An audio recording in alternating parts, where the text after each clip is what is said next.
It is often felt that a speed of 80 words a minute in shorthand is adequate for ordinary business purposes.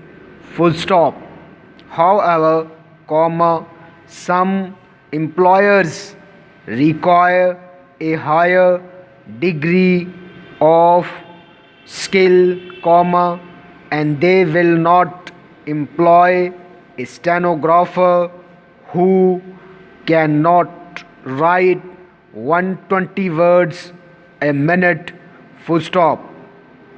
When you leave school, with a certificate which states that you have passed a test dictated at perhaps 80 words a minute, you must remember that you are not fully equipped to meet every demand of the business world, and you should endeavor to improve your skill and your knowledge.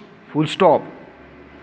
If you wish to secure a position which pays a good salary, you should acquire a speed of at least 100 words a minute on all type of dictation and close.